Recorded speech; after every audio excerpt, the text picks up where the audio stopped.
Sir మతం మారిన వాడికి వాళ్ళ గతం అలా మర్చిపోయి దిగజారిపోతాడా అంటే నిజమే అంటారా? వీళ్ళు ఎందుకు ఇలా హిందువుల మీద ఎందుకు కక్ష పెట్టారంటారు? ముఖ్యంగా క్రైస్తవులు కొంతమంది. ఇక్కడ ఒక విషయం మర్చిపోతున్నామండి. స్వామి వివేకానంద ఒక మాట చెప్పారు.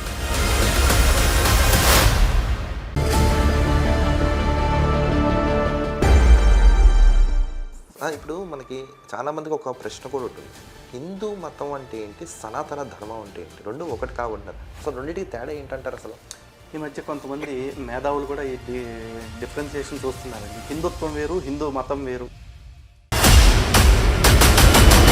భారతదేశంలో 150 కోట్ల జనాభా ఉంటారు. ఎవరికి లేని ఈ తపన, అరే నాకెందుకని ఎప్పుడూ ఏ రోజు మీరు అనుకోలేదా? ఎందుకు నేను పోరాడాలి, మిగతా వాళ్ళలాగా నేను పని చూసుకోవచ్చు కదా, అలా ఎందుకు ఎప్పుడైనా అనుకున్నారా మీరు? కారణం ఏంటంటే ఎవ్వరూ చెయ్యని పని, ఎవరికి లేని లక్ష్యం నేను పెట్టుకున్నానని నేను అంటున్నాను. నిజంగా పునర్జన్మ సిద్ధాంతం అని అనుకుంటారు, లైఫ్ ఆఫ్టర్ డెత్. నిజంగా అవి రెండు ఉన్నాయంటారా? లైఫ్ ఆఫ్టర్ డెత్ అనేది పునర్జన్మ కింద తీసుకోవటానికి లేదు. క్రిస్టియానిటీ, ఇస్లాం చెప్తున్నా. ఇప్పుడు మనకి ఎన్నో మతాలు ఉన్నాయి, ఎన్నో గ్రంథాలు ఉన్నాయి. భగవద్గీత, ఖురాన్, బైబిల్. మిగతా గ్రంథాలకు లేనిది ఏంటి, భగవద్గీతకి ఉన్నది ఏంటంటారు? అంటే స్పెషాలిటీ ఏం చెప్తారు? భగవద్గీతలో 700 శ్లోకాలు ఉన్నాయి. ఈ 700 శ్లోకాల్లో ఈ మధ్యకాలం మనం చూసుకుంటున్నాం, పాస్టర్స్ ఎవరైతే పాస్టర్స్ ఉన్నారో హిందూ దేవీ దేవతల మీద తిడుతూ, గ్రంథాలని విమర్శిస్తూ 15 నిమిషాలు మేము కూడా చూస్తాం అని వాళ్ళు కూడా మాట్లాడుతూ, ఈ పలానా జిల్లా మాది, పలానా జిల్లా మాది అనే పిచ్చి కూతలు కూస్తున్న కొంతమంది వ్యక్తులు ఎవరైతే ఉన్నారో, రీసెంట్గా ఇంకో వ్యక్తి కూడా ఎవరైతే పాస్టరు మన మనువాదం గురించి కూడా పిచ్చి పిచ్చిగా మాట్లాడడం చేసి, సార్ మతం మారిన వాడికి వాళ్ళ గతం అంతలా మర్చిపోయి దిగజారిపోతాడా అంటే నిజమే అంటారా? వీళ్ళు ఎందుకు ఇలా హిందువుల మీద ఎందుకు కక్ష కట్టారంటారు? ముఖ్యంగా క్రైస్తవులు కొంతమంది. ఇక్కడ ఒక విషయం మర్చిపోతున్నామండి. స్వామి వివేకానంద ఒక మాట చెప్పారు. ఒక వ్యక్తి హిందుత్వంలో నుంచి బయటకు వెళ్ళిపోతున్నాడు అంటే హిందుత్వంలో ఒక వ్యక్తి తగ్గినట్టు మాత్రమే కాదు, హిందుత్వానికి ఒక శత్రువు పెరిగినట్లు కూడా అని చెప్పేసి. అవును. ఎందుకంటే ఈ రోజున క్రిస్టియానిటీలోంచి చాలామంది హిందుత్వంలోకి వస్తున్నారు వెస్ట్రన్ కంట్రీస్లో. వచ్చిన వాళ్ళు అందరూ కూడా యాంటీ క్రిస్టియన్ ప్రచారాలు ఎవరైనా చేస్తున్నారా? లేదు. లేదు. వాళ్ళ భక్తి ఏంటో, వాళ్ళ సాధన ఏంటో, వాళ్ళ అనుష్ఠానం ఏంటో అట్లాగే ఉంటున్నారు. ఎంతోమంది మీరు చూడొచ్చు, కాశీ వచ్చి లేకపోతే ముక్తినాథ్ వచ్చి చాలా చోట్ల వాళ్ళ యోగ సాధన చేసుకుని వెళ్ళిపోతూ ఉన్నారు. కానీ ఇక్కడ మతం మారిపోయిన వాడు ఏం చేస్తుంటాడంటే, ఈడు మతం మారిన వెంటనే ఈడుకో నెట్వర్క్ మార్కెటింగ్ లాగా టార్గెట్ ఇస్తారు. స్టాలిన్ సినిమాలో చిరంజీవి గారు చెప్తారు చూడండి, నువ్వు ముగ్గురికి సాయం చేయి, ఆ ముగ్గురు ఇంకో ముగ్గురికి సాయం చేస్తారు, వాళ్ళు ఇంకో ముగ్గురికి సాయం చేస్తారని. వీళ్ళు కూడా అంతే, నువ్వు ఒక మతం మార్చు, ఆడి చేత ఇంకో ముగ్గురిని మతం మార్పించు, ఆ ముగ్గురు చేత ఇంకో ముగ్గురిని మతం మార్పించు. అంటే ముగ్గురు ఫిగర్ చెప్తున్నా, వాళ్ళకి కౌంట్ లేదు, వీలైనంత మందిని మత మార్పిడి చేయించు అని టార్గెట్లు వస్తాయి. ఎందుకంటే ఆ లోపలికి వెళ్ళిపోయిన తర్వాత ఆధ్యాత్మిక సాధన అంటూ ఏముండదు క్రిస్టియానిటీలో. ఎంతసేపు అని అల్లట్ల పుస్తకం పట్టుకుని తిరగేసుకుంటా కూర్చోవటం, ప్రభువా నేను పాపిని, ప్రభువా నేను బోక్ని, ప్రభువా నేను అది అనుకోవటమే, అంతకుమించి ఏమి ఉండదు. కానీ సనాతన ధర్మంలోకి వస్తే వ్యక్తిగత ఆధ్యాత్మిక ఉన్నతి కోసం సాధన చేసుకోవాల్సిన బాధ్యత ఉంటుంది. ఈవెన్ భగవద్గీతలో కూడా స్వామి ఏం చెప్తున్నారు, ఉద్ధరైత ఆత్మనాత్మానం నా ఆత్మానం అవసాధయతి, ఆత్మైవ ఆత్మనో బంధు ఆత్మైవ రిపురాత్మన అని చెప్పారు. నీ ఆత్మని నీవే ఉద్ధరించుకోవాలి తప్ప ఇంకెవడో వచ్చేదో చేస్తాడని ఎక్స్పెక్ట్ చేయకు. ఎందుకంటే నీ ఆత్మే నీకు మిత్రుడు, నీ ఆత్మే నీకు శత్రువు అని చెప్పారు. కానీ బైబుల్లో అట్టేం లేదుగా. నువ్వేం చేయాలి ఫస్ట్ అంటే, యేసుని నా సొంత రక్షకుడిగా అంగీకరించాలి, యేసు నా కోసం రక్తం చిందించాడని నమ్మాలి. నమ్మేశా, అయిపోయిందా? అవ్వలా. నువ్వు నమ్మిందే ఇంకో నలుగురు చేత నమ్మించేలాగా చెయ్యాలి. అప్పుడు నీకు పెట్టిన కిరీటంలో ఇంకో 4 రాళ్ళు యాడ్ అవుతాయి అదే అని చెప్పేసి అంటారు. ఎందుకు? దేవుడికి మార్కెటింగ్ లేకపోతే పడిపోయే మతం అది, మార్కెటింగ్ లేకపోతే ముగిసిపోయే దేవుడు. చర్చ్ ఫర్ సేల్ అని కూడా కొన్ని చూశాను నేను ఈ మధ్య. వెస్ట్రన్ కంట్రీస్లో చాలా వరకు అట్లాగే అవుతుందండి. చర్చెస్ని బార్ల కింద, పబ్బుల కింద మారుస్తున్నారు. అలాగే చర్చెస్ని అక్కడ వెస్ట్రన్ కంట్రీస్లో టెంపుల్స్ కింద మారుస్తున్నారు, మన వాళ్ళు కొనుక్కొని కూడా. అట్లా వీళ్ళందరికీ కూడా ఈ మార్గంలో నడుస్తుంది. అయితే భారతదేశంలో ఉంటున్న క్రైస్తవులందరూ కూడా ఏం చేస్తున్నారు అంటే, పాస్టర్లు అందరూ కూడా హిందువులందరినీ మత మార్పిడి చేయాలి అంటే, హిందువులు దేన్నైతే విశ్వాసంగా తీసుకుంటున్నారో ఆ వేదం మీద, ఆ ఉపనిషత్తు మీద, ఆ పురాణం మీద, పురాణ పురుషుల మీద మనం కూడా నోటికొచ్చినట్టు దుష్ప్రచారం చేయాలి, చేసి హిందువులందరినీ కూడా క్రైస్తవ్యంలోకి మార్చాలి అని అనుకుంటారు. కానీ వాస్తవం ఏంటి అంటే, ఈ తంబ్రులు ప్రపంచవ్యాప్తంగా అందరూ మేధావులు కూడా ఒప్పుకున్నమాట, హిందువులు చాలామంది హిందూ గ్రంథాలు చదవకపోవటం వల్ల మతం మారుతున్నారు. అది క్రైస్తవులు బైబిల్ చదవకపోవటం వల్లే క్రైస్తవ్యంలో ఉంటున్నారు. చదవకపోవడం వల్ల. చదవకపోవటం వల్ల ఈ రెండు గ్రంథాలకి ఉన్న తేడా అది. అండ్ ఇంకోటి వీళ్ళు ఏమనుకుంటున్నారంటే మీ పురాణాల్లో ఉన్న కథలన్నింటిని మొత్తం బూత్ కథల్లాగా చూపిస్తున్నాం కాబట్టి మీ వాళ్ళందరూ మతాన్ని విడిచిపెట్టేస్తారు అనుకుంటున్నారు. అవి ఏం జరగదండి.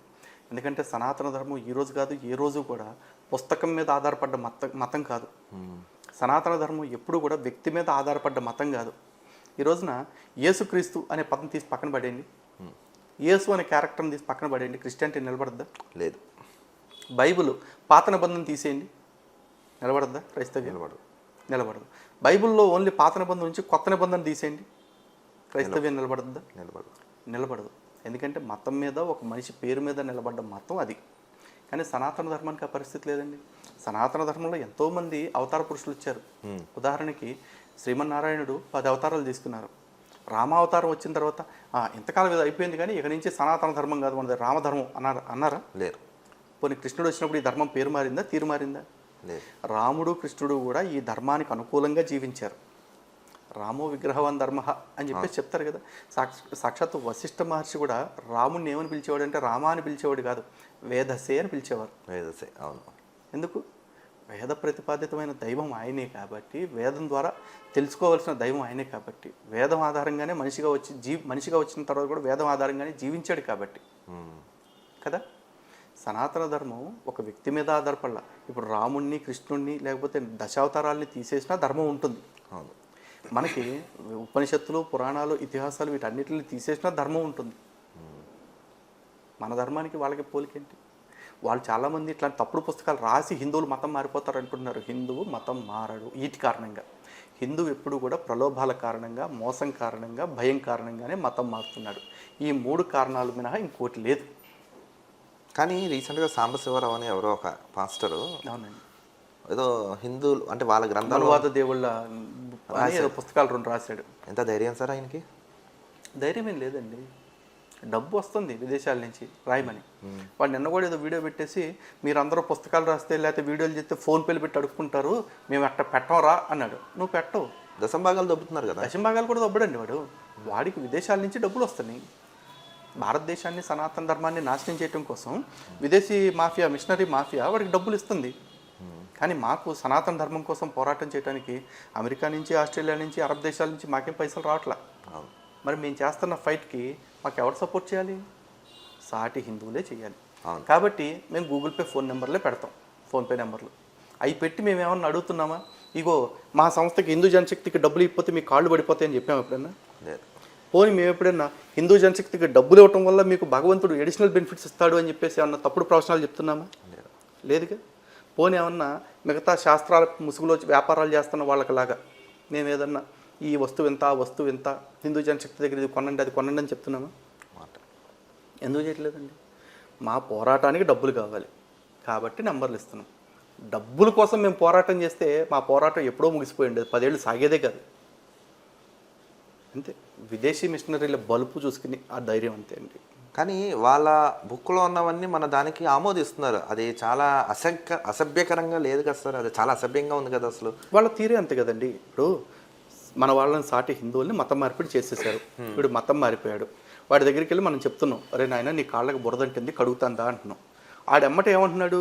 ఆ బురదను తీసి నాకు అంటించేసి నీకు కూడా అంటే నువ్వు కడుక్కోపో అంటున్నాడు. ఆడ ఆ బురదలో బతకడానికి అలవాటు పడిపోయాడు. ఇప్పుడు మనిషి ఎవడన్నా బురదలో పడ్డాడు అనుకోండి, సడన్గా లేచి బయటకు వచ్చి కడుక్కుంటాడు. పంది బురదను ఎత్తుక్కుంటూ పోయిద్ది. అలాంటి బురదలోకి ఎత్తుక్కుంటూ పోతున్న వాళ్ళని మనం ఏం చెప్పి మారుస్తాం? కానీ ఈ మధ్యకాలంలో గర్భాపసులు కూడా చాలా జరుగుతున్నాయి. కొంతమంది జరుగుతుంది చెప్తున్నాగా. మనుషులు కదా, మనుషులు ఎవరైతే ఉన్నారో, మేము మనుషులు ఉన్న స్పృహ కలిగిన వాళ్ళు ఎవరైతే ఉన్నారో, అమ్మో మనం బురదలో పడ్డామంటా అని బయటకు వస్తున్నారు. లేదు, పంది మనస్తత్వం ఉన్నవాళ్ళు కొంతమంది ఉంటారు, ఆ బురదలో పొరలటం ఇష్టం అనుకున్న వాళ్ళు అక్కడే పొరులుతున్నారు. కానీ ఇంకో విషయం కూడా చూడండి, ఎక్కువగా వీళ్ళు హిందువులనే టార్గెట్ చేశారు క్రైస్తవం. కానీ ఇస్లాంని ఇంకా మతం జీవులకు వెళ్ళట్లేదు. ఎందుకు హిందువుల్ని ఎందుకు టార్గెట్ చేశారంటే ఏం ప్రధాన కారణం ఎందుకంటారు? ఇక్కడ 2 రకాలుగా చూడాలండి. ఒకటి, భారతదేశంలో మెజారిటీ జనాభా ఎవరు అంటే హిందువులు. ఈ హిందువుల్ని మతం మార్చాలి అని చెప్పేసి అటు క్రైస్తవులు టార్గెట్ చేశారు, ఇటు ముస్లింలు టార్గెట్ చేశారు. నిజంగా ముస్లింలు అందరూ శుద్ధపోసులు అయితే ముస్లిం జనాభా ఈ స్థాయికి ఎలా పెరిగింది? రోజుకు లవ్ జిహాద్ కేసు ఎందుకు వస్తుంది? ఎవరో తక్కువ వాళ్ళు కాదు. ఇద్దరిని ఒకే దూరంతో చూడాలి, ఒకే కోణంలో చూడాల్సి ఉంటుంది. కాకపోతే భారతదేశంలో హిందువుల జనాభా ఎక్కువ కాబట్టి హిందువులు ఎక్కువ మతం మారుతున్నట్లుగా కనపడుతుంది. అలాంటి మత మార్పిడే లేకపోతే విదేశాల్లో క్రైస్తవ దేశాలు ఇస్లామిక్ దేశాలుగా, ఇస్లామిక్ దేశాలు క్రైస్తవ దేశాలుగా దేశాలు ఎలా మారుతున్నాయి? అవును. ఒకప్పుడు సున్నాతో మొదలైన క్రిస్టియానిటీ ఇజ్రాయెల్ అనే చిన్న దేశంలో పుట్టిన మతం ఈరోజు 150 దేశాలకు ఎలా పాకింది? సౌదీ అరేబియా అనే ఒక చిన్న దేశంలో పుట్టిన ఇస్లాం ఈరోజు 60 దేశాలకు ఎట్లా పాకింది? మత వ్యాప్తి, మత ప్రచారాలు చేయకుండానే వచ్చిందా? చేస్తుంటారు. అయితే భారతదేశంలో మన జనాభా అధికంగా ఉన్నాం కాబట్టి మనకి ఎక్కువ మన మీద కన్సర్న్ తోటి మనం ఆలోచించుకోవటం వల్ల హిందువులు మాత్రమే చేస్తున్నారు అనుకుంటున్నాం. మనం సోషల్ మీడియాలో కూడా కొన్ని వీడియోలు చూస్తుంటాం. యేసుతో ఒక రాత్రి, లేదా మన సంక్రాంతికి సంబరాలు చేశారు కొన్ని చర్చిల్లో. వీళ్ళు యేసు ప్రభుని హిందువుగా మారుస్తున్నారా, లేకపోతే వీళ్ళు హిందూ సాంప్రదాయం క్రైస్తవంలో పాటిస్తున్నారా? ఎందుకు ఇంత కామెడీ కమెడియన్లుగా ఎందుకు అవుతున్నారంటారు అసలు? యాక్చువల్ అది మనం కమెడియన్స్ అని మనం అనుకుంటున్నామండి. సిటీలో చదువుకున్న వాళ్ళని లేకపోతే వాళ్ళ మధ్యలో ఉంటున్న వ్యవహారాలని చూసి మనం వాళ్ళని పిచ్చోళ్ళు అనుకుంటున్నాం. కానీ వాళ్ళ టార్గెట్ మనం కాదు. విలేజెస్లో, గ్రామాల్లో, గిరిజన తాండాల్లో ఎవరైతే ఈ సోషల్ మీడియాని తక్కువ ఫాలో అయ్యే వాళ్ళు ఉంటారో, ఈ చదువు ఇటువంటి వ్యవహారాలకు కొంచెం తక్కువ తీసుకున్న వాళ్ళు ఎవరైతే ఉంటారో అలాంటి వాళ్ళు దీన్ని నమ్ముతారు. ఓహో, మనం రోజు పూజించే లక్ష్మీదేవి లాగా పూజలాగానే ఉంది ఈ పూజ కూడా అని సరిపెట్టుకునే వాళ్ళు ఉంటారు. ఇప్పుడు ధ్వజస్తంభం చూసుకుని లేకపోతే గుడి లాంటి ఆకారంలో ఉన్న చర్చిని చూసుకుని ఇది కూడా గుడేనేమో అనుకుని వెళ్ళే అమాయకులు చాలామంది ఉంటారు. ఈ కామెడీ సీన్లన్నీ మనకే. ఇది మనం కామెడీ కూడా ఎట్లా చూస్తామంటే ఇలాంటి కామెడీ షో చేస్తున్న కొద్దిమందిని చూసి హిందుత్వానికి ఏం ప్రమాదం లేదు, ఇట్లాంటి వాళ్ళు కొట్టుకుపోతారు అనుకుంటాం. కానీ ఎలైట్ సర్కిల్స్ని టార్గెట్ చేసే పాస్టర్స్ వేరే ఉన్నారండి. వాళ్ళు సూట్లు వేసుకుని బిఎండబ్ల్యూలో తిరుగుతూ వాళ్ళు పెద్ద వాళ్ళని ఫంక్షన్ హాల్స్లో చర్చెస్ నిర్వహిస్తూ పెద్ద వాళ్ళని వాళ్ళు టార్గెట్ చేస్తున్నారు. ఇది మనం కామెడీ అని తీసేయడానికి లేదు. ఇది యాక్చువల్లీ డైజెషన్ ఆఫ్ కల్చర్ అని చెప్పేసి అంటారు. అంటే మన సంస్కృతి సంప్రదాయాలు ఏవైతే ఉన్నాయో వాటిల్ని మిళితం చేస్తూ మాకు మీకు పెద్ద డిఫరెన్స్ లేదు ఆరాధన పద్ధతుల్లో, కాబట్టి మీరు ఇక్కడ కూడా రావచ్చు అని దగ్గరికి తీసుకోవటం. దీన్ని ఎవరైతే కామెడీగా మాత్రమే చూస్తున్నారో ఈ అభిషేకాలు లేకపోతే మాలలు ఇట్లాంటివన్నీ, వాళ్ళందరూ కూడా ఆ ప్రమాదకరమైన ఒక జబ్బుని చాలా లైటర్ వేలో చూస్తున్నట్లు. సో భవిష్యత్తులో లలిత్ కుమార్ గారు ఒక పదవి ఆశిస్తున్నారు బీజేపీ నుంచి అనే ఒక వార్త అయితే వినిపిస్తుంది బయట, నిజమే అంటారు అది? నేను కనుక నిజంగా పదవులు ఆశించేవాడిని అయితే, పదవుల కోసం ఏదో ఒక పార్టీ పంచన చేరాలనుకునేవాడిని అయితే కనుక నేను నా టార్గెట్ కేవలం క్రిస్టియన్స్ ముస్లిమ్స్ మీద మాత్రమే పెట్టేవాడిని. And that in a soft way. ఎందుకంటే ఈరోజు నొప్పూర్ శర్మ గారు ఉన్నారు, ప్రవక్త గురించి ఏదో స్టేట్మెంట్ ఇవ్వగానే పార్టీలోంచి తోలేశారు, రాజాసింగ్ గారిని తోలేశారు. అట్లాంటిది బయట ఉన్న నన్ను మాత్రం తీసుకుని వీడు ముస్లిమ్స్ మీద క్రిస్టియన్స్ మీద భలే వీడియోలు చేస్తున్నాడు అని తెచ్చిపెట్టుకుంటారు అనుకుంటాను. లేదు, నాకైతే అటువంటి ఆశయం లేదండి. అలాంటి రాజకీయాలకు కంప్లీట్గా నేను దూరంగా ఉంటానా అంటే అది నేనేం వాగ్దానం ఇవ్వలేను. పరమాత్ముడి సంకల్పం, ఆయన ఎటు నడిపిస్తే అటు నడుస్తాను. నేను కర్మను నమ్ముతున్నవాడిని, ప్రకృతిని నమ్ముతున్నవాడిని. దాని అనుసంధానంగానే దాని అనుబంధంగానే నా ప్రయాణం ఉంటుంది. రాజకీయంగా ఉండొచ్చు, ఉండకపోవచ్చు. అయితే రాజకీయాల్లోకి వెళ్ళాలి కాబట్టి నా విలువలు వదిలేస్తానా అంటే చేయను. ఈరోజు అవైదిక మార్గాలైన సనాతన మార్గంలో చొచ్చుకొచ్చిన అవైదిక మార్గాల మీద కూడా పోరాటం చేస్తున్నా. దానివల్ల ఇప్పుడు నాకు క్రైస్తవులు, ముస్లింలు, కమ్యూనిస్టులు, నాస్తికులు శత్రువులు అవడంతో పాటు ఈ బ్రహ్మకుమారీలు, రాంపాల్ భక్తులు, త్రైత సిద్ధాంత భక్తులు, బాబా భక్తులు వీళ్ళందరూ కూడా నాకు వ్యతిరేకం అవుతున్నారు. నిజంగా రాజకీయాల్లోకి వెళ్ళాలని కోరుకున్నట్టయితే వీళ్ళందరికీ నేను వ్యతిరేకం అవ్వనుగా. ఒకవేళ నేను మళ్ళీ క్లియర్గా చెప్తాను, ఒక స్టేట్మెంట్ అయితే ఇస్తా. ఒకవేళ కర్మగాలి నేను కనుక రాజకీయాల్లోకి వస్తే నేను క్లియర్గా చెప్తున్నా, నాకు అసలు ఈ దేశంలో క్రిస్టియన్ ముస్లిం అనేవాడు ఓటే అక్కర్లేదు. నాకు అక్కర్లేదు, ఓటు అక్కర్లేదు అంటారు. నాకు అసలు వాళ్ళ ఓటే అక్కర్లేదు. నాకు హిందువుల ఓట్లు చాలు. స్వచ్ఛ హిందువులు ఎవరైతే ఉంటారో వాళ్ళ ఓట్లతో గెలవగలిగిన రోజున లేదా గెలుస్తాననే నమ్మకం వచ్చినప్పుడు ఖచ్చితంగా నేను పోటీ చేస్తాను తప్ప నేను పొరపాటును కూడా క్రిస్టియన్ ముస్లిం ఓట్లు అడగను. ఎవడన్నా గోలెక్కి నాకు ఓట్లు వేసుకుంటానంటారా, మీ కర్మ మీరు వేసుకోండి. ఇప్పుడు మనకి చాలామందికి ఒక ప్రశ్న కూడా ఉంటుంది, హిందూ మతం అంటే ఏంటి, సనాతన ధర్మం అంటే ఏంటి, రెండు ఒకటి కాకుంటున్నారు, అసలు రెండింటికి తేడా ఏంటంటారు అసలు? ఈ మధ్య కొంతమంది మేధావులు కూడా ఈ డిఫరెన్సియేషన్ చూస్తున్నారండి. హిందుత్వం వేరు, హిందూ మతం వేరు, లేకపోతే సనాతన ధర్మం వేరు, హిందూ మతం వేరు అంటున్నారు. ఏమి లేదండి, ఈ ధర్మానికి ఒక పేరు లేదు, దీనికి ఉన్న పేరు ఒకటే, ఇది ధర్మం. ధర్మం అంటే ఏంటి? ధారణాత్ ధర్మమిత్యాహు ధర్మో ధారయతి ప్రజా. దేన్ని ధరించడం వల్ల ప్రజలకు రక్షణ కలుగుతుందో అదే ధర్మము. ధరించడం అంటే చాలామందికి డౌట్ వస్తుంది ఏంటి అని చెప్పేసి, ఆచరించటమే. ఈరోజు నా దగ్గర ఒక కత్తి ఉందండి, నా దగ్గర కత్తి ఉందని చెప్పేసి నా దగ్గర చేతిలో కత్తి పెట్టుకుని కూర్చున్నాను అనుకోండి, ఎవడన్నా నా దగ్గరకు రావడానికి 100 సార్లు ఆలోచిస్తారు. లేదు అలా కత్తిని బీరువాలో చక్కగా లాకర్లో భద్రంగా దాచిపెట్టి నిద్రపోతా ఉన్నాను అనుకోండి, దొంగలు వచ్చారు నైట్ ఇంట్లోకి రాగానే, రేయ్ నా దగ్గర బీరువాలో కత్తి ఉందో తెలుసా అన్నాను అనుకో, నిద్రపోతానే మడిసి ఎక్కడన్నా పెట్టుకో అంటారు వాళ్ళు. నన్ను భయపడతారా? భయపడ్డు. ధర్మం కూడా అంతే. మన దగ్గర ఉంది, మన ధర్మం గొప్పది అనుకుంటే కాదు, దాన్ని మనం ఆచరించాలి. అలాంటి ధర్మం గొప్పది. ఆ ధర్మానికి ఒక పేరు లేదు, అది ఎప్పుడు పుట్టిందో తెలియదు కాబట్టి దాన్ని సనాతన ధర్మము లేదా అనాది ధర్మము అని చెప్పేసి చెప్పారు. ఈ ధర్మం దేని ఆధారంగా నిలబడింది అంటే వేదం ఆధారంగా. కాబట్టి ఈ ధర్మాన్ని వైదిక ధర్మము అనే పేరుతో పిలిచారు.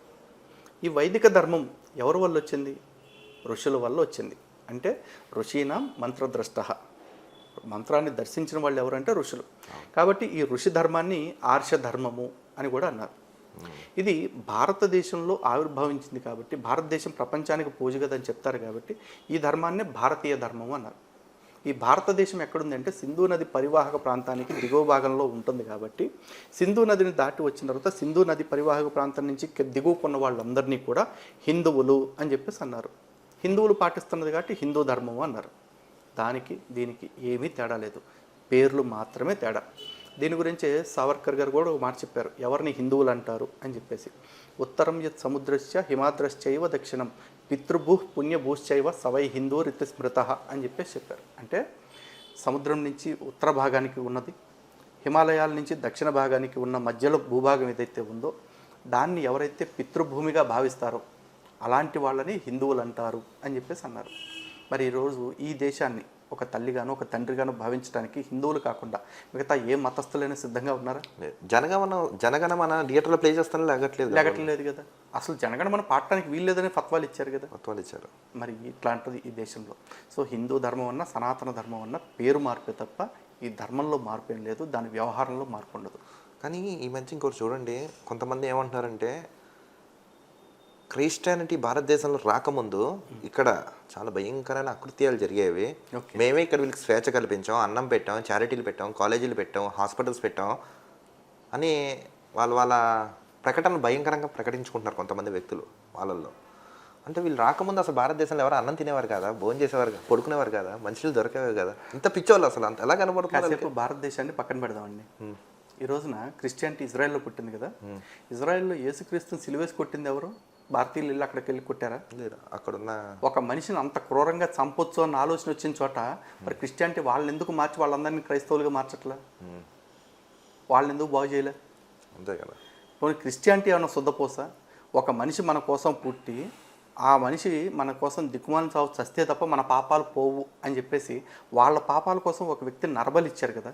అవును. వాళ్ళదేమన్నా మంచి సంప్రదాయాలు, మంచి కట్టుబాట్లు, మంచి ఆచారాలు. కానీ సనాతన ధర్మం వేదకాలం నుంచి కూడా ఒకటే మాట, ఇందాక చెప్పాను కదా, ఆను భద్రాహ కృతవో యాంతి విశ్వత. అంటే ప్రపంచంలో ఎక్కడెక్కడైతే మంచి విషయాలు ఉన్నాయో అవన్నీ మా చెవులను చేరుకాక అని చెప్పారు.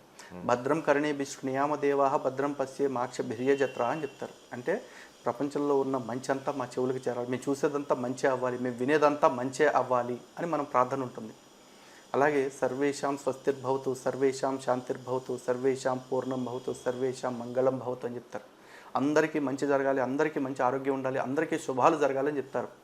అలాగే లోకా సమస్త సుఖినో భవంతు అని చెప్పేసి చెప్తారు. ఇలా చెప్పుకుంటూ వెళ్తే సనాతన ధర్మంలో ఉన్న మంచి చెప్పడానికి ఒక వారం పట్టింది. ఈ సనాతన ధర్మం పరిడి వెళ్తున్న ఈ భూమికి ఆడెవడో వచ్చి నాగరికత నేర్పాను అంటే వాడి నోట్లో మరి ఏం పోయాలి చెప్పండి? నా దేశపు అంటే ఒక చిన్నపిల్లోడు ఉచ్చబోసినా కూడా వాడికి సిగ్గురాదు ఇంకా. కానీ ఇంకొక విషయం సార్, ఇప్పుడు ఇంకొకరు చెప్తున్నారు, హిందువులే మమ్మల్ని పక్కన పెట్టారు కాబట్టి ఆ మతంలోకి వెళ్ళాం, వీళ్ళే మమ్మల్ని గెంటారు, మళ్ళీ అక్కడికి వెళ్ళిన తర్వాత వాళ్ళు అక్కడికి వెళ్ళారని వీళ్ళే అంటున్నారు. మమ్మల్ని ఇక్కడ ఉండనివ్వరు, అక్కడే ఉండనివ్వరు, ఇక్కడ కారణం హిందువులని వాళ్ళు వాపోతున్నారు. ఇది నిజమే కదా? దీనికి ఎలా చెప్తారు? దీనికి సమాధానం. ఇంట్లో 4 అన్నదమ్ములు ఉన్నారండి. ఆ తండ్రికి ఒక 100 ఎకరాలు ఆస్తుంది. 2 కొడుకులకి చెరొక 50 ఎకరాలు ఇచ్చి మిగతా 2 కొడుకులకి మొండిచేసి చూపించారు. ఆ 2 కొడుకులు ఏం చేస్తారు? నువ్వు నా తండ్రివి కాదు, ఇలా నా అన్నలో కాదంటారా? లేకపోతే ఆస్తి కోసం చక్కగా పెద్ద మనుషుల దగ్గరికి వెళ్ళి పోరాటం చేయటం, లేకపోతే ఇంకొకలాగా చర్చల ద్వారా ఇంకోటి ప్రయత్నం చేస్తారా? ప్రయత్నం చేస్తారుగా. అవును. మరి సనాతన ధర్మం కూడా అంతే కదండి. అవును. ఇప్పుడు ధర్మంలో ఏ లోపమో లేదు. కొంతమంది మనుషులు తప్పులు చేశారు, మీ మీద పెత్తనం చేసే ప్రయత్నమో లేకపోతే మీ మీద వివక్ష చూపించే పను చేశారు. మరి ఇంట్లో ఎలుకలు పడితే ఇంటిని తగలబెట్టుకోగా ఎలుకలు పట్టాలి. ఇంటిని బాగు చేసుకుంటాంగా. మరి ఇక్కడ కూడా అంతే, సనాతన ధర్మంలో ఉండండి, పోరాటం చేయండి, చేద్దాం, పట్టండి. ఒక 50 ఏళ్ల క్రితం ఉన్న పరిస్థితులు ఈరోజు లేవుగా, లేవు. 100 ఏళ్ల క్రితం ఉన్న పరిస్థితులు ఇప్పుడు లేవుగా, మారుతూ వస్తున్నాయిగా. ఆ మార్పు కోసం కదా మనం చూసుకోవాలి. పారిపోతున్నారు మీరు, పలాయనవాదం అంటున్నారు. ఎదురు తిరిగి యుద్ధం నేర్పాల్సిన మతాలు పారిపోవటం నేర్పుతుంది. ప్రాబ్లం ఎక్కడుంది? సో నేను అలా పారిపోయేవాడిని కాదండి. నేను ధైర్యంగా నిలబడతాను. నా ధర్మంలో నాకు ఏదైనా ద్రోహం జరిగితే ఎదురు తిరుగుతా, పోరాటం చేస్తాను. నేను పక్క మతాల జోలికి, పరాయి మతాల జోలికి పారిపోను. నాకు నా తండ్రి ఆస్తి ఇవ్వలేదు కాబట్టి ఆస్తి ఇచ్చినోడే నా తండ్రి అనుకునేంత నీచ బుద్ధి నాకైతే లేదు. సరే, ఇప్పుడు రీసెంట్గా యూజీసీ బిల్లు ప్రవేశపెట్టింది, దాన్ని మళ్ళీ కోర్టు కూడా ఆపమని, సుప్రీంకోర్టు. దీనివల్ల పార్టీకే నష్టం కదా, ఎందుకు ఇలా చేస్తుందంటారు బీజేపీ? నిజానికి యాక్చువల్లీ నేను ఆ చట్టం గురించి ఇంకా పూర్తిగా పరిశీలన చేయలేదండి. జస్ట్ అంటే ఈ టీవీల్లో అనాలిసిస్లు, యూట్యూబ్లో వస్తున్న అనాలిసిస్లు మాత్రమే చూశాను. అది ఎందుకు నాకైతే ఆ చట్టం ఈ సందర్భంలో తేవాల్సింది కాదని మాత్రం అనిపించింది. ఫర్దర్గా దాని గురించి ఒకసారి స్టడీ చేసిన తర్వాత ఇంకా డీటెయిల్గా మాట్లాడచ్చు. ఇప్పుడు భవిష్యత్తులో అండి హిందువుల్లో చైతన్యం వచ్చిన తర్వాత, బాగా నా ప్రశ్న బాగానండి, హిందువుల్లో చైతన్యం వచ్చిన తర్వాత రేపొద్దున మళ్ళీ శివుడు విష్ణువు అని కొట్టుకుని చస్తే రోజులు మళ్ళీ ఇంకా స్టిల్ ఉన్నాయని అంటున్నారు. మళ్ళీ భేదం చూస్తున్నారు. ఇలాంటి వాళ్ళకి ఏం సమాధానం చెప్తారు? ఇప్పటికి కూడా కొంతమంది శివుడు విష్ణువు వేరు వేరు ఇందాక చెప్పిందే ఇది కూడా చెప్తున్నా అండి. ధర్మం ఎప్పుడు ఏకత్వాన్ని చెప్తుంది. అద్వైతం అంటే రెండు లేవు అని చెప్తుంది. జీవుడు దేవుడే లేనప్పుడు దేవుళ్ళలో రకాలు ఉంటాయి అనుకుంటే ఇంకా మనం వాళ్ళకి ఏం చేయలేము. అంటే చూడరు అంటారు ఇలా. అదే అండి. అయితే ఇక్కడ హిందువులు మాత్రం ఇలా కొట్టుకుంటారా? హిందువులు మాత్రమే కాదండి, తోడు కొట్టుకుంటాడు. ఇప్పుడు ముస్లిమ్స్ ఉన్నారు, సున్నీలు షియాలు ఎందుకు కొట్టుకుంటున్నారు? అవును. వాళ్ళకిలాగా మనకు నరుక్కునేంత భేదాలు అయితే లేవుగా. అవును. క్రిస్టియన్స్ ఉన్నారు, క్యాథలిక్స్, ప్రొటెస్టెంట్లు ఎందుకు కొట్టుకుంటున్నారు? అవునా? అసలు యేసుక్రీస్తుని కొట్టి చంపింది ఎందుకు? నేను దేవుడు కుమారుడిని నేను చెప్పుకున్నందుకే. అవును. దేవుడు కొడుకునే సాగు కొట్టారంటే ఇంకా అంతకంటే ఉన్మాదం ఏముంటుందండి? ఇప్పుడు హిందూ ధర్మంలో మనకి శైవులు, వైష్ణవులు, శాక్తేయులు ఇంతమంది ఉన్నారు కదా. ఇళ్ళలో శాక్తేయుల భగవద్గీతను, వైష్ణవుల భగవద్గీతకి తేడా మీకు తెలుసా? తెలియదండి. లేదు కదా మరి తేడా. అందరికీ ఒకటే భగవద్గీత, అందరికీ ఒకటే ఆలయం. కానీ ఇక్కడ రోమన్ క్యాథలిక్ చర్చికి ప్రొటెస్టెంట్లు వెళ్తారా? వెళ్ళరు. క్యాథలిక్ బైబుల్ ప్రొటెస్టెంట్లు చదువుతారు. ఆర్సీఎం వాళ్ళు మళ్ళీ వెళ్ళరు అనుకుంటా. అదే ఆర్సీఎం అంటే క్యాథలిక్స్, రోమన్ క్యాథలిక్స్ ప్రొటెస్టెంట్లు చర్చికి వెళ్తారా? లేదు. ప్రొటెస్టెంట్ చర్చ్కి అడ్వెంటిస్ట్లు వెళ్తారా? అడ్వెంటిస్ట్ చర్చ్కి బాప్టిస్ట్ వెళ్తాడా? బాప్టిస్ట్ చర్చ్కి ప్రెస్బిటేరియన్ వెళ్తాడా? ప్రెస్బిటేరియన్ చర్చ్కి లూథరన్ వెళ్తాడా? వెళ్ళడు. మరి అట్లాగే సున్నీల మసీదుకి షియాలు, షియాల మసీదుకి సున్నీలు, సూఫీల దర్గాకి సున్నీలు వెళ్తారా? వెళ్ళరు. ఫస్ట్ వాళ్ళలో కూడా తేడాలు ఉన్నాయి. మరి ఇది మనిషి ఆలోచనలో తేడా. ప్రతి మనిషి కూడా పక్కన వాడితే ఏదో రకంగా విభేదించాలనే ఉంటాడు. అది మనస్తత్వాలు తేడా. అట్లాంటిది కొట్టుకు సావరా అని గ్యారంటీ ఏంటంటే గ్యారంటీలు ఏమి ఉండవండి. ఇక్కడ గ్యారంటీలు లేవు కాబట్టి ఎట్టాగు కొట్టుకు వస్తారు కాబట్టి మీరు అంతా పక్క మతాల్లోకి పొండని చెప్పాలా నేను? ఆ పక్క మతాల్లో ఇంకా ఎంతకంటే దారుణంగా కొట్టుకు వస్తున్నారు కదా. అవును. అరే ఒక ఇంట్లో 4 అన్నదమ్ములు ఉంటే ఆ 4 అన్నదమ్ములకి ఒకేలాగా ఆలోచిస్తారని, ఎప్పటికీ కలిసి ఉంటారని గ్యారంటీ లేదు కదండి. అట్లాంటిది మరి వైష్ణవం, శైవం భేదాలంటే టీకప్లో తుఫాను. ఒకే ఇంట్లో వచ్చి చిన్న చిన్న తగాదాలు వస్తుంటే పోతుంటాయి అంతే. బ్రహ్మకుమారీస్ అని గతంలో మనం వీడియో కూడా చేస్తాం. వాళ్ళ యొక్క ఏదైతే వాళ్ళు ప్రచారం చేస్తున్నారో తగ్గిందంటారా, పెరిగిందంటారా? ఎందుకంటే ఈ మధ్య వార్తలు అనేవి రావట్లేదు. కంప్లీట్గా తగ్గిపోయిందండి. బ్రహ్మకుమారిల యొక్క నిజస్వరూపం ఏమిటి అనేది హిందువులందరికీ అర్థం చేసేలాగా చేయటంలో 100% సక్సెస్ అయ్యాను. ఆ విషయంలో నాకు ఎప్పటికీ ఆ తృప్తి ఉంటుంది. దానివల్ల నా మీద ఎన్నో కేసులు వచ్చాయి. ఆ కేసులు నేను చట్టపరంగా చూసుకుంటా. కానీ వాళ్ళ నిజస్వరూపం అయితే ఖచ్చితంగా తెలిసింది. అండ్ ఇంకోటి, మొన్న అన్నవరం క్షేత్రంలో కూడా వాళ్ళు ఒక ఈవెంట్ జరిపించాలని ప్లాన్ చేసుకున్నారు. ఈవో గారికి ఫోన్ చేసి endowment commissioner and principal secretary గారికి కూడా కంప్లైంట్ రైజ్ చేయడంతో వెంటనే వాళ్ళు అంటే ఎందుకు వీళ్ళు విభేదిస్తున్నారు అని అడగటం జరిగింది. అడిగిన వెంటనే వాళ్ళకి ఈ విధంగా వాళ్ళ పుస్తకాల్లో హిందూ దేవతలకు వ్యతిరేకంగా ప్రచారం చేస్తున్నారు అనగానే వాళ్ళ ఈవెంట్ను కూడా రద్దు చేసేసారు తక్షణం. అలాగే ఆ రోజున నాతో పాటు చాలామంది ఉద్యమించారు అక్కడ. అంటే మనతో కలిసి కాకపోయినా విడిగా ఎవరి దారిని వాళ్ళు చాలామంది ఉద్యమించారు. చాలామంది అక్కడికి వెళ్ళి ఫైట్ చేశారు, హిందూ బంధువులు అందరూ కూడా. అంటే అంతమంది బ్రహ్మకుమారి వ్యవస్థకు వ్యతిరేకంగా మేము కూడా గళమెత్తాలి, ఫైట్ చేయాలి అని బయటకు వచ్చారు కదా. అది ఎంత గొప్ప విజయం మరి. అంటే బ్రహ్మకుమారీలు హిందువులు కాదు, హిందూ ధర్మానికి వాళ్ళకి సంబంధం లేదు అనేవాళ్ళు చాలామంది తయారైపోయారు. సో బ్రహ్మకుమారీల యొక్క పునాదులు కదలటం స్టార్ట్ అయినాయి. లలిత్ కుమార్ గారి చివరి లక్ష్యం ఏంటంటే ఏం చెప్తారు? చివరి లక్ష్యం అనేది ఒకటి ఉండదండి మనకి. అంతిమ లక్ష్యం అని ఉంటుంది కదా. ఉండదండి. అంతిమ లక్ష్యం అనేది ఎప్పుడు ఉండదు. తాత్కాలిక లక్ష్యాలు, దీర్ఘకాలిక లక్ష్యాలు ఉంటాయి. ఈ లక్ష్యాల కోసం ప్రయాణించే క్రమంలో కొత్త కొత్త లక్ష్యాలు ఇంకా ఏర్పడుతూనే ఉంటాయి. ఎప్పుడైతే ఒక లక్ష్యం పెట్టుకుని నేను చేరిపోయాను అనుకుంటాడో మనిషి జీవితం అక్కడితో పతనం అయిపోయినట్టు. ఎందుకంటే మనిషి జీవించినంతకాలం కర్మ చేస్తూనే ఉండాలి. ఆ కర్మలో ఒకటి సాధించిన తర్వాత దాని వెనువెంటనే ఇంకొక లక్ష్యం ఏర్పడుతూనే ఉంటుంది. దాన్ని మనం తీసేయటానికి లేదు. ప్రస్తుతానికి నాకున్న లక్ష్యం ఒకటే, హిందూ రాష్ట్రం. భారతదేశం మొత్తాన్ని హిందూ రాష్ట్రంగా చేసుకోవాలి. భారతదేశంలో ఇట్లాంటి అవైదిక మతాలు ఏవి లేకుండా చేసుకోవాలి.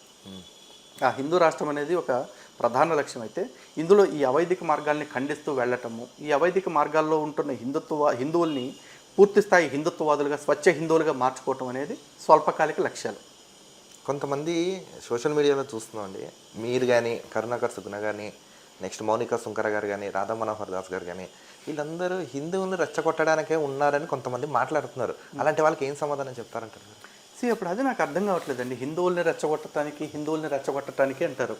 మరి ఇంకేం చేయాలి చెప్పండి? రెచ్చగొట్టడం అనిపిస్తుంది అంటే అది వాళ్ళ ప్రాబ్లం, నా ప్రాబ్లం కాదు. ఈ రోజున ముస్లింలు హిందుత్వానికి వ్యతిరేకంగా ప్రచారం చేస్తున్నారు, క్రిస్టియన్లు హిందుత్వానికి వ్యతిరేకంగా ప్రచారం చేస్తున్నారు.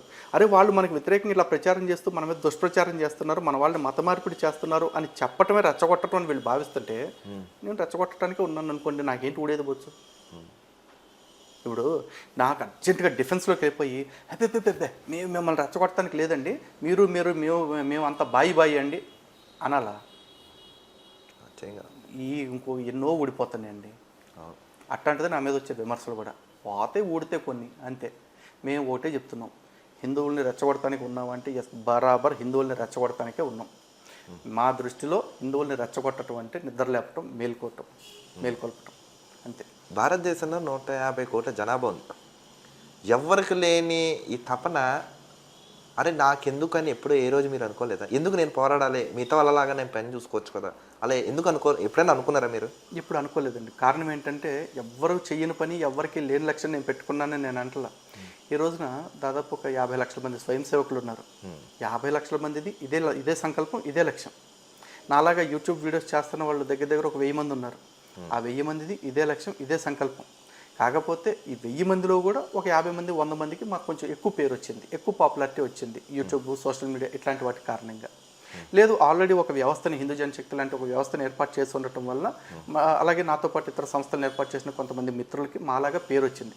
మేమందరం ఇదే లక్ష్యం కోసం పనిచేస్తున్నాం. నేను మాత్రమే పనిచేస్తుంటే అప్పుడు నాకు మాత్రమే ఎందుకు వచ్చింది బాధ్యత, ఎందుకు తీసుకోవాలి ఈ పని, ఎందుకు తీసుకోవాలి రిస్క్ అని ఆలోచన వచ్చి ఉండదేమో. ఎవరో చెయ్యని పని నేను చేయట్లేదుగా, మా పూర్వీకులు చూపించిన మార్గంలో మేము నడుస్తున్నాం. కాబట్టి నేనేదో గొప్పగా పీకేస్తున్నానని నేను ఎప్పుడు అనుకోవట్లేదు, అనుకునే ఆలోచన కూడా లేదు. లలిత్ కుమార్ గారి వెనకాల ఎవరున్నారంటే ఏమన్నా సమాధానం చెప్తారు? అంటే మీరు చేసి ఈ పోరాటంలో మీ వెనకాల ఎవరున్నారంటారు? మీ వెనుకున్నాయనే అండి, శ్రీకృష్ణుడు.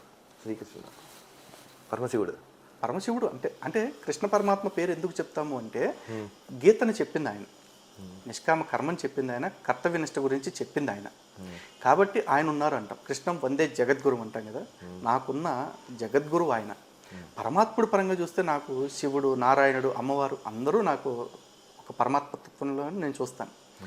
నాకు స్ఫూర్తి, ప్రేరణ, అంటే దాన్ని ఏమంటారు, జాగరూకతనిచ్చేది ఎవరు అంటే శ్రీకృష్ణ పరమాత్మనే. నాలో ఎప్పుడైతే నాకు తెలియకుండా నాకు అహంకారం వస్తుంది అన్న భావన వస్తుందో, ఆ అహంకారాన్ని అణిచేస్తుంది కూడా ఆయనే. జనాలు నమ్మకానికన్నా మూఢనమ్మకాలకి భయంకరంగా ఈ మధ్యకాలంలో అట్రాక్ట్ అవుతున్నారు. అంటే అహం బ్రహ్మాస్మి. ఇప్పుడు తనికెళ్ళ భరణి గారు పాట రాశారు, నాలోన మీలోన గలడు శివుడు అని. అది ఎందుకు తెలుసుకోలేకపోతున్నారంటారు జనాలు? ఫస్ట్ ఆఫ్ ఆల్ శివతత్వం అర్థమైతే ఈ పరిస్థితి వచ్చేది కాదండి. కానీ జనాలకి శివతత్వాన్ని చెప్పడం మానేశారు చాలామంది. శివుని తత్వం చెప్పకుండా శివుని వల్ల వచ్చే ప్రయోజనం ఏంటి, శివుని పూజించడం వల్ల వచ్చే ప్రయోజనాలు ఏంటి, ఇవే చెప్తున్నారు. ఈరోజున ఒక సింపుల్ మాట అండి, నాకే ఒక మిత్రుడు ఎవరు సలహా ఇచ్చారు, రుద్రాభిషేకం చేయించుకుంటే మీకు పలానా పని అయిపోద్ది అని చెప్పేసి. రుద్రాభిషేకం చేయించుకోమని చెప్పి 100% నేను చేయించుకుంటా. మా ఇంట్లో ప్రతి సంవత్సరం జరుగుతుంది రుద్రాభిషేకం. ఏకాదశి, మహాన్యాసపూర్వక ఏకాదశి రుద్రాభిషేకం చేయించుకుంటా. కానీ నేను అది కోరికలతో ఎప్పుడు చేయించుకోవాలి. కారణం ఏంటంటే, నేను అభిషేకం చేస్తే నా కోరిక తీరుస్తాను అంటే దేవుడి స్థాయి చాలా చిన్నదైపోతుంది, పడిపోతుంది.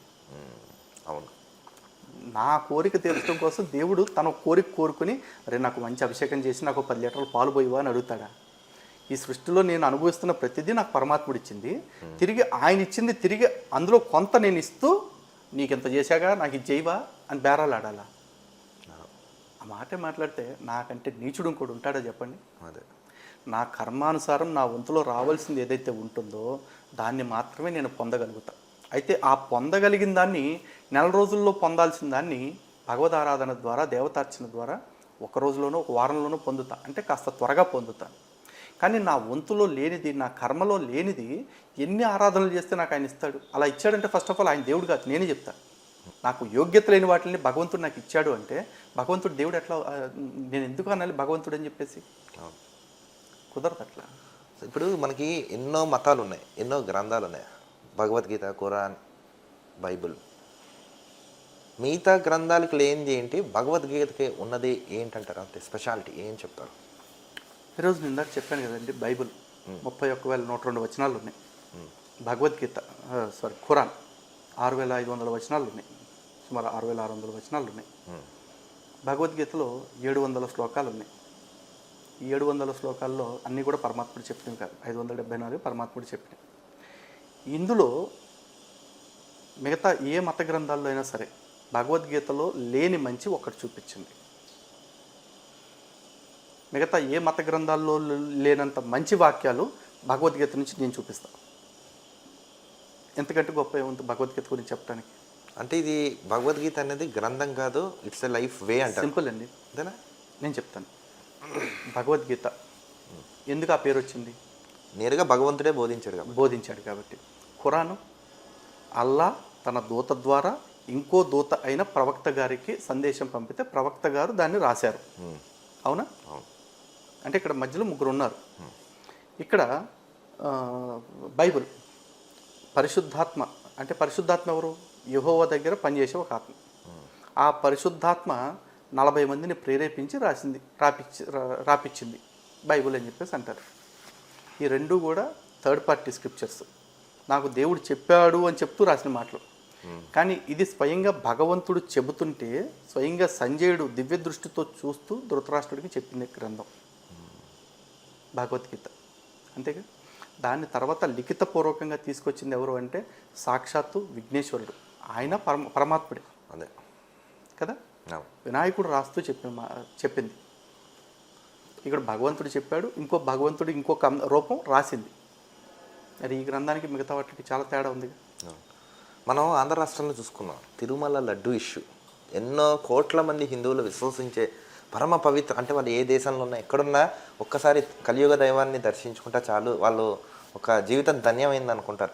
అలాంటి శ్రీవారి లడ్డు విషయంలో కల్తీ జరిగిందని నేరుగా సిబిఐ వాళ్ళు కూడా తెలిపేశారు.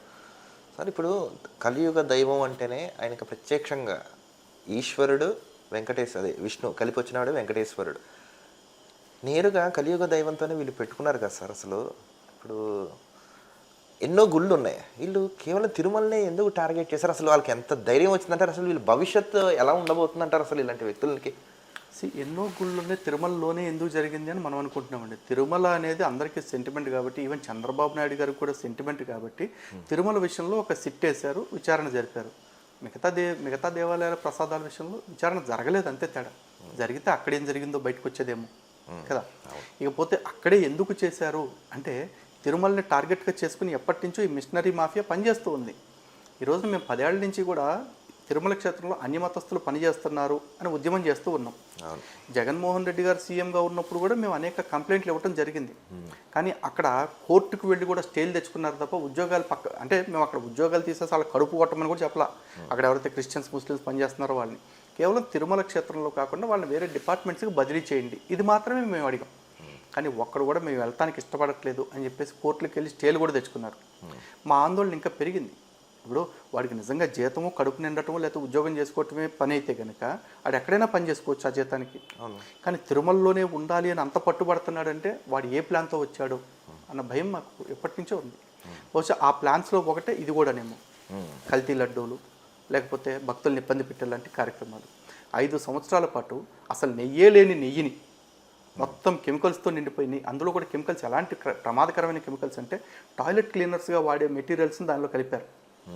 కానీ అంత జరిగినా కూడా లక్కీగా భక్తులు ఎవరికి కూడా తీవ్రమైన అస్వస్థత లేకపోతే అనారోగ్యాలు కలగలేదు. నిజంగా బహుశా కలియుగ దైవం కాపాడుకోవటం అంటే ఇదేనేమో. కాకపోతే ఇక్కడ రాజకీయ పార్టీగా ఒక క్రైస్తవ పార్టీ ఉంటే హిందూ క్షేత్రాలని ఎంత సిస్టమేటిక్గా ధ్వంసం చేస్తుంది అంటానికి ఇది ఒక అంటే సజీవమైన ఉదాహరణ. మళ్ళీ 3 ఏళ్లకో మళ్ళీ 4 ఏళ్లకో మళ్ళీ ఎలక్షన్స్ వస్తాయి. ఆ ఎలక్షన్స్ దాకా కూడా ఈ పార్టీ సస్టైన్ అవుద్ది. ఎందుకంటే మిగతా పార్టీలన్నిటికీ ఫండ్స్ ఇబ్బంది ఉంటుంది, మిషనరీస్ సపోర్ట్ ఉన్న ఈ పార్టీకి ఫండ్ ఇబ్బంది ఉండదు, కాబట్టి సచ్చినట్టు సస్టైన్ అవుతుంది. కానీ మళ్ళీ 3 ఏళ్ల తర్వాత అయినా సరే హిందువులు జాగ్రత్తగా ఉండండి. మీరు ఏ మాయలకి లొంగొద్దు, ఏ ప్రలోభాలకి లొంగొద్దు. ఈ క్రైస్తవ పార్టీలని జాగ్రత్తగా చూస్తూ ఉండండి. ఇలాంటి వాళ్ళకి మళ్ళీ అధికారాన్ని ఎక్కే అవకాశం ఇవ్వకండి. ఇచ్చారంటే ఈసారి తిరుమల లడ్డూనే కాదు, తిరుమలలో ఉంటున్న మూల విరాట్టును కూడా వీళ్ళు మార్చేసే ప్రయత్నం చేస్తారు. ఎందుకంటే 15 ఏళ్ల క్రితమే పాస్టర్ సుధీర్ అనేవాడు కొండపైకి వెళ్ళి, మొండితోక సుధీర్ అనేవాడు ఈ కొండపైన ఈ గుళ్ళో కనిపిస్తున్న సైతాన్ ఏదైతే ఉందో దాన్ని తీసేసి తొందరలో ఇక్కడ శిలువ ప్రతిష్ఠ చేస్తామని చెప్పేసి గుడి ముందు నిలబడి వీడియో చేశాడు. ఆ వీడియో ఇప్పటికీ యూట్యూబ్లో ఉంది. అలాంటి వాళ్ళు వాళ్ళ లక్ష్యాన్ని పూర్తి చేసుకోవడానికి ఇలాంటి రాజకీయ లక్ష్యాలను కూడా పెట్టుకునే అవకాశం ఉంది. కాబట్టి ఇలాంటి పార్టీలకు మళ్ళీ ఒకసారి అవకాశం ఇవ్వద్దు. తిరుమల లాంటి క్షేత్రాలు పాడవటానికి ఆస్కారం కల్పించవద్దు. సార్ ఈ మధ్యకాలంలో కూడా మనం చూసుకున్నాం, గత 10 ఏళ్ళలో చూసుకుంటే మనం ఏ క్షేత్రానికైనా భక్తుల తాకిడి భయంకరంగా పెరిగింది. అంటే కాశ్మీర్ నుంచి కన్యాకుమారి వరకు. ఇది భక్తి అంటారా, భయం అంటారా అసలు మీరు? నేను చెప్తున్నా కదండి, భక్తి అంటే శంకరాచార్యుల వారు ఒక మాట చెప్తారండి వివేక చూడమనిలో, మోక్ష కారణ సామగ్రం భక్తిరేవ గరియేసి అని చెప్తారు. భక్తి అనేది దేనికంటే మోక్ష కారణ సామగ్రం, మోక్షాన్ని పొందటానికి ఉపయోగపడేది. దానికి ఎలాంటి అప్రోచ్ ఉండాలి అంటే స్వస్వరూపానుసంధానం భక్తిరీత్యా విధీయతే అని చెప్తారు. భగవంతుడితోటి మన స్వరూపాన్ని సాక్షాత్ అనుసంధానం చేయటమే భక్తి అంటారు. కానీ ఇప్పుడు మన కోరికలు, మన భక్తి ఎలా మారిపోయిందంటే, నాకు ఉద్యోగం రావట్లేదండి, ఈసారి అయ్యప్ప మాల వేద్దాం అనుకుంటున్నా. నీ ఉద్యోగం రాకపోతే అయ్యప్ప మాల ఏంటి? కొంతమంది నాకు పెళ్ళి అవ్వట్లేదండి అయ్యప్ప మాల వేద్దాం అనుకుంటున్నాను. అరే అయ్యప్ప మాల అంటేనే బ్రహ్మచర్య సాధన కోసం, సన్యాసాశ్రమ దీక్ష కోసం, సాధన కోసం చేసే ప్రయత్నం. మళ్ళీ నువ్వు భౌతికమైన కోరికల కోసం దీక్ష తీసుకుంటున్నావు అంటే నీకు అయ్యప్ప దీక్ష ఏమర్థమైంది అసలు? అంతే కదా కదా. ఇప్పుడు చెప్పండి, దీన్ని భక్తి అంటారా, స్వార్థం అనాలా, భయం అనాలా? స్వార్థం కదా. సో ఇది స్వార్థము. ఆ స్వార్థపూరితమైన కోరికలో అమ్మ భగవంతుడికి మొక్కుకున్నాను, తీర్చకపోతే నాకు ఏమైపోద్దో అనే భయం. నీ ఒక్కలో కోరిక నువ్వేం తీరుస్తావు? మహా అయితే 10,116 హుండీలు వేస్తావు. లేకపోతే బాగా కోటీశ్వరుడు అయితే 100 కోట్లు వేస్తాడు. అరే 100 కోట్లైనా సరే, ఆ 10 కోట్లైనా సరే, ఆ పరమాత్ముడు ఇస్తేనే ఈ భూమి మీదకి వచ్చింది, ఆ పరమాత్ముడు ఇస్తేనే నీ జేబులోకి వచ్చింది. నువ్వు తిరిగి ఆయనకేదో ఇస్తున్నానని ఫీల్ అవుతున్నావు చూసావా? దీనికి మించిన అజ్ఞానం ఇంకోటి ఉంటుందా? ఉండదు. అయితే ఈ అజ్ఞాన తిమిరాన్ని పారదోలాల్సిన ప్రవచనకర్తలు వీళ్ళు కూడా కామ్యకర్మల వైపు నడిపిస్తూ ఉన్నారు. ఇది చాలా బాధాకరమైన విషయం. అంటే ఎక్కువగా దీని మీద ఇంకంతకంటే విమర్శ చేయలేకపోతున్నారు పెద్దల మీద మర్యాదతోటి. సార్ ఇప్పుడు మనిషి అనేవాడు కర్మని నమ్మాలా, దైవాన్ని నమ్మాలంటే ఏం చెప్తారు? 100% కర్మనే నమ్మాలండి, 200% దైవాన్ని ఆరాధించాలి. ఎందుకంటే మన కర్మని తప్పించగల శక్తి దేవతార్చనకు మాత్రమే ఉంటుంది. అయితే కర్మని ఎలా తప్పిస్తారు అంటే, అవశ్యమను భోక్తవ్యం కృతం కర్మ శుభాశుభం, నా భుక్తం క్షేతే కర్మ కల్పకోటి శతైరపి. కోటి కల్పాలైనా సరే నువ్వు చేసుకున్న మంచికి మంచి ఫలితాలని, చెడుకి చెడు ఫలితాలని నువ్వే అనుభవించాలి. నీ తరఫున ఎవ్వడు వచ్చి అనుభవించడు. అలాగే ప్రభుత్వాలు పెట్టే రుణమాఫీలాగా ఇక్కడ మనకేమి పాపాల మాఫీ పథకాలు కూడా ఉండవు. కానీ భగవద్గీతలో స్వామి ఏం చెప్పారు? సర్వధర్మాన్ పరిత్యజ్య మామేకం శరణం రజ, మాం ఏకం శరణం రజ, అహం త్వ సర్వపాపేభ్యో మోక్షేస్యామి మా శుచః అన్నారు. అంటే సంపూర్ణంగా నాకే నువ్వు శరణాగతి చేసినట్లయితే నేను నీకు పాపాలన్నీ పోగొట్టి నీకు మోక్షాన్ని ఇస్తాను అని చెప్పేసి అన్నాడు. మరి ఇందాక అదేంటి, నువ్వు ఏం చేసినా సరే నీ పాపాలు నువ్వే అనుభవించాలన్నాడు. ఇక్కడేమో నీ పాపాలు నేను తీసేస్తాను అంటున్నాడు. రెండింటికి కాంట్రడిక్షన్ అవుతుంది కదా. అవును. ఇక్కడే పరమాత్ముడి యొక్క చిత్రవత లీల మనం అర్థం చేసుకోవాలి. ఈ రోజున 1 కేజీ రాయి ఉందండి, రాయి 1 కేజీ దూది, రెండిట్లో ఏది బరువు? 2 సమానంగా ఉన్నాయి. అవును, 2 సేమ్ కేజీ కదా. అవును. అలా అని చెప్పేసి ఇప్పుడు నేను మిమ్మల్ని కేజీ దూత్తో కొడతానంటే ఒప్పుకుంటారా? అదేరా, ఒప్పుకుంటారు. 2 ఒకటే కదా. 2 ఒకటే, కానీ దూత్తో కొడితే దెబ్బ తగలదు, రాయితో కొడితే తగులుతున్నా ఒక్కబడిపోద్ది. అవును కదా. అవునవును. సో ఈ కర్మ ఫలితాన్ని అనుభవించడం కూడా అంతే. పరమాత్ముడి తోడు లేకుండా, పరమాత్ముడి యొక్క భక్తి లేకుండా మనం మన జన్మ సంసార చక్రాన్ని దాటాలి, ఆ కర్మను అనుభవిస్తూ అనుకుంటే రాయితో కొట్టించుకున్నట్టే ఉంటుంది. అది కేజీ, ఇది కేజీ. కానీ పరమాత్ముడికి తోడు తీసుకుని, పరమాత్ముడికి శరణాగతి చేసి మనం జన్మచక్రాన్ని, సంసార చక్రాన్ని దాటాలి అనుకున్నాం అనుకోండి, ఆ దూత్తో కొట్టినట్టు ఉంటుంది. అప్పుడు కూడా కేజీతోటే తగులుతుంది, కానీ కేజీ దూత్తో కొట్టినట్టు. మన కర్మ ఫలితం కూడా అంతే. మనం అనుభవించడం తప్పదు, కానీ అనుభవిస్తున్నామా లేదా అని తెలియనంత సింపుల్గా అనుభవించేస్తాం అనమాట. ఉదాహరణ చెప్పాలంటే మౌద్గల్య మహర్షి అని ఒక మహాత్ముడు ఉంటాడు, ఒక మహర్షి. ఆ మహర్షి అంటే ద్రౌపది యొక్క పూర్వజన్మ భర్త ఆ మౌద్గల్య మహర్షి. అవునవును. మౌద్గల్య మహర్షికి కుష్టు వ్యాధి ఉంటుంది. ఆయన అపారమైన తపశ్శక్తి కలిగిన వాడు. ఆ కుష్టు వ్యాధి ఉంటుంది. ఎలాంటి కుష్టు వ్యాధి అంటే ఆయన అన్నం తింటుంటే ఒక్కొక్కసారి వేళ్ళు లేకపోతే చర్మం ఊడి పళ్ళెంలో పడిపోతూ ఉండేది.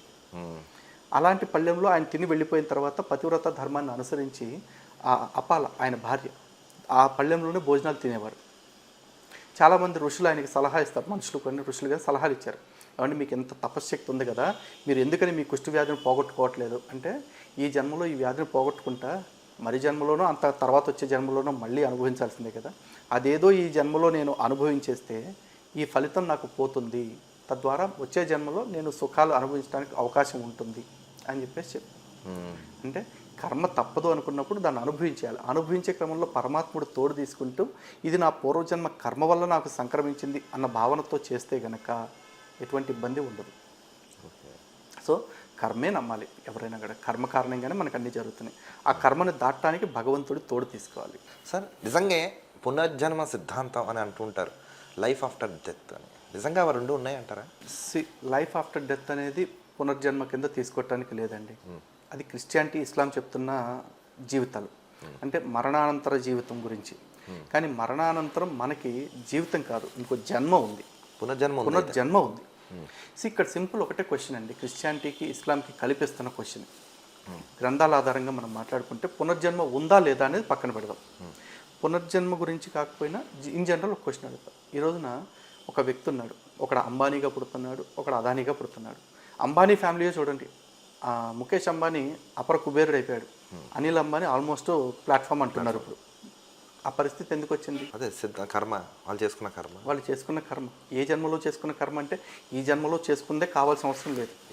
పోనీ కొంతమంది ఉంటారు అందంగా పుడతారు, ఇంకొంతమంది అందవికారంగా పుడతారు, కొంతమంది సకల అవయవాలతో పుడతారు, కొంతమంది అవయవ లోపంతో పుడతారు, కొంతమంది అడుక్కునే వాళ్ళుగా పుడతాడు, కొంతమంది అంబానీలుగా పుడతారు, కొంతమంది జ్ఞానిగా పుడతాడు, కొంతమంది మతిస్థితంతో లేనోడిగా పుడతారు. ఇవన్నీ ఎందుకు జరుగుతున్నాయి అంటారు? నన్ను అడిగితే సనాతన ధర్మం ప్రకారం కర్మ సిద్ధాంతం, పునర్జన్మ సిద్ధాంతం ప్రకారం అడిగితే పూర్వజన్మ కృతం పాపం అని చెప్పేసి చెప్తాను, లేదా పాప పుణ్యం ఏదైనా కానీ పూర్వజన్మ కృతం అని చెప్పేసి చెప్తాను. మరి ఈ రెండు పాషండ మతాల వాళ్ళని అడిగితే కనుక ఏం చెప్తారు? వాళ్ళు సింపుల్గా గతంలో పాస్టర్ని అడిగితే నాతో చెప్పినమాట ఆ దేవుడు ఇష్టం అన్నాడు. ఆ దేవుడికి ఎందుకు అలా ఇష్టం? ఒక అంబానీగా ఒక అడుక్కునేవాడిగా పుట్టించడం లేదు, అసలు ఒకరిని క్రైస్తవుడిగా ఒకరిని నాన్ క్రిస్టియన్గా ఎందుకు పుట్టించాడు? దానికి సమాధానం మీ గ్రంథం ఆధారంగా చెప్పండి. కేవలం దేవుడు ఇష్టము అంటే కనుక అప్పుడు దేవుడిని ఇష్టం అనకూడదు, మీ దేవుడు సైకో కాబట్టి చేశాడు అంటా నేను. అంతే. ఒకవేళ నాకు పూర్వజన్మ వల్ల ఏదైనా ఫలితం ఉంటే వీడికి ఈ జన్మలో సుఖం చూపించాలి అనుకుని ఇచ్చాడు అంటే ఓకే, కర్మానుసారం వచ్చింది అనుకుంటా. అకారణంగా దేవుడికి ఇష్టపడ్డాడు కాబట్టి నన్ను అడుక్కునేవాడుగా నన్ను ఇంకోసారి అంబానీగా పుట్టించాడు అంటే దేవుడినే సైకో అంటా నేను. కాబట్టి ఈ సిద్ధాంతానికి సమాధానం చెప్పాల్సింది మనం కాదండి. మనం నమ్మే సిద్ధాంతానికి ఒక స్పష్టత ఉంది, ఒక బేస్ ఉంది. వాళ్ళు నమ్ముతున్న సిద్ధాంతానికి ఏం బేస్ ఉందో వాళ్ళు చెప్పాలి. Life time challenge. Sir last and ఫైనల్గా ఏంటంటే లలిత్ కుమార్ గారు ఈ ఇంటర్వ్యూ ద్వారా మా ఆడియన్స్కి ఏం చెప్పాలనుకుంటారు మీ మాటలు? ఒక్కటే చెప్తానండి, బతికేవాళ్ళు హిందూగా బతకండి ప్రతి వాడు కూడా. ఎందుకంటే సనాతన ధర్మం మాత్రమే ప్రతి ప్రశ్నకి సశాస్త్రీయమైన సహేతుకమైన సమాధానం చెప్పగలుగుతుంది. అలా బ్రతికే హిందువులందరికీ, ఇప్పటికే బ్రతుకుతున్న హిందువులందరికీ ఒక చిన్న సూచన, బ్రతికేది స్వచ్ఛ హిందూగా బతకండి. ఎవడెవడో వచ్చాడని చెప్పేసి ఏదో కోరికలు తీరుస్తా అన్నాడని చెప్పేసి అవైదిక మార్గాల్ని, అపమార్గాల్ని పరమ ప్రామాణిక మార్గాలుగా నమ్ముకుంటూ మీరు నాశనం అవుతూ మీ తరాలని నాశనం చేయొద్దు. కోరికలు తీర్చాడు కాబట్టి, లేకపోతే కోరికలు తీరుతనే అనిపిస్తుంది కాబట్టి తప్పుడు విధానాల్లోకి వెళ్ళొద్దు. అదొకటైతే స్పష్టంగా చెప్తానండి.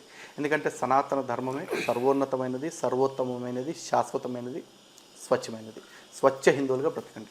సార్ ఫటాఫట్ అని ఒక 5-6 క్వశ్చన్స్ అడుగుతాను, ఇంటర్వ్యూ ముగించాలి. స్ట్రైక్. నరేంద్ర మోడీ గారి గురించి 1 లైన్ రోడ్ ఏం చెప్తారు?